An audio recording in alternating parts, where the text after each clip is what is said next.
চলো আবার চলে এসেছি আজকে একটা নতুন ভিডিও নিয়ে। আর এই ভিডিওটা একদম অন্যরকম। তোমরা কি কেউ কখনো মাটির পান পাতা দেখেছো? তাহলে আজকে দেখো, আজকে আমি বানাবো মাটির পান পাতা। তাই দেখো, আমি প্রথমে মাটি নিয়ে নিয়েছি এবং বেলনার সাহায্যে একটু বেলে নিলাম। এরপর হাতে করে চাপ দিয়ে আমি এটা আগে থেকে কেটে রাখা পান পাতার সাইজে কাগজটা আমি এর উপর বসিয়ে নেব এবং মাটিটা কেটে নেব। আর আমি যেই পান পাতা দুটি বানাচ্ছি সেগুলি কিন্তু আমরা কোনো অনুষ্ঠানে ব্যবহার করতে পারবো না। তার কারণ হলো এগুলি তো মাটির, এগুলি আমরা শুধুমাত্র বাড়িতে সাজিয়ে রাখার জন্য ব্যবহার করতে পারি। আর দেখো মাটিটা কি সুন্দর উঠে গেল একটু তুলতেই। আর জানো তো, বাঙালি সমাজে পান পাতা বিভিন্নভাবে ব্যবহৃত হয়, বিভিন্ন ধর্মীয় অনুষ্ঠানে এবং খাদ্য হিসেবেও ব্যবহৃত হয়। পান পাতা বাঙালি সংস্কৃতির একটি অবিচ্ছেদ্য অংশ। এটি সামাজিক ও ধর্মীয় প্রতীক হিসেবে ব্যবহৃত হয়। বিভিন্ন অনুষ্ঠানে পান পাতা দেয়া এবং নেয়া একটি স্বাভাবিক চলন। বিভিন্ন অনুষ্ঠানে পান পাতা দিয়ে কিন্তু নিমন্ত্রণ করা হয়। আর বিয়ে, অন্নপ্রাশন, পুজো এই সমস্ত অনুষ্ঠানগুলি তো পান পাতা ছাড়া সম্ভবই নয়। তাই ভাবলাম আজকে একটু পান পাতায় বানানো যাক।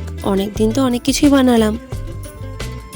আর দেখো পান পাতাটা আমার করা হয়ে গেছে। এরপরে আমি একটা কাঠি লাগিয়ে দিয়েছি পাতার ডান্ডিটা করার জন্য এবং তার উপরে মাটি দিয়ে ভালো করে মসৃণ করে নিচ্ছি।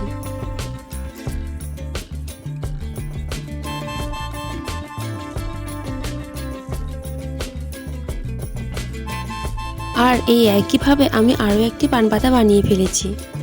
তাহলে আমি দুটো পান পাতা বানিয়েছি। আর এই পান পাতাগুলো আমি একদিন রোদে শুকানোর জন্য রেখে দিয়েছিলাম। আর দেখো শুকানোর পর ঠিক এরকম হয়ে গেছে। এরপর আমি এই পান পাতাগুলিতে একটু কালার করে নেব। কালার করার জন্য প্রথমে আমি দুটো পান পাতাতে প্রাইমার করে নেব। তার জন্য দেখো সাদা কালারের কালারটা আমি নিয়ে নিয়েছি। এরপর আমি ভালোভাবে কালার করে নেব। আর দেখো আমি কিন্তু পাতাটির সামনের দিক এবং পেছন দিক উভয় দিকেই ভালোভাবে প্রাইমার করে নিয়েছি। এভাবে আমি অন্য পাতাটিও কালার করে নেব। আর দেখো আমার দুটি পাতায় প্রাইমার করা হয়ে গেছে। এরপর আমি পাতাগুলিতে সবুজ কালার করে নেব।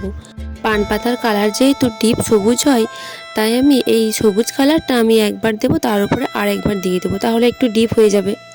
আর দেখো আমার দুটি পান পাতাতেই সবুজ কালার করা হয়ে গেছে। কিন্তু দেখো আমি একটা ভুল করে ফেলেছি। যখন পাতাটি বানিয়েছিলাম তখন আমি পাতার এই শিরাগুলো বানাতে ভুলে গেছিলাম।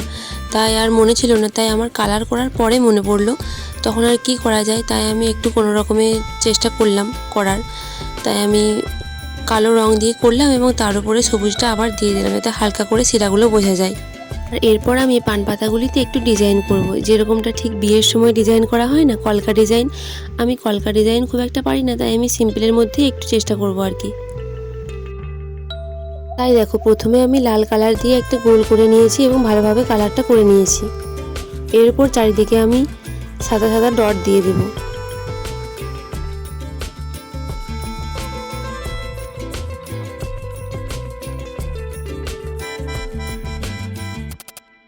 আর দেখো এভাবে আমি পাতাটির চারদিকেও আমি সাদা সাদা ডট দিয়ে দেবো পুরোটাই।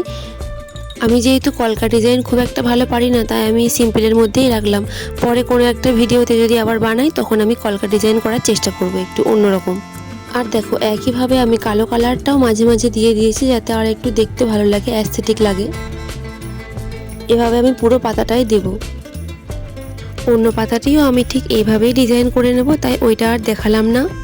তাহলে আমার এই আজকের পান পাতাটি তোমাদের কেমন লাগলো কমেন্টে কিন্তু অবশ্যই জানিও। আর যদি ভালো লাগে তাহলে লাইক, কমেন্ট, শেয়ার করে দিও। আর প্লিজ সাবস্ক্রাইব করে দিও। আজ তবে আসি, আবার দেখা হবে অন্য কোনো ভিডিওতে। টাটা।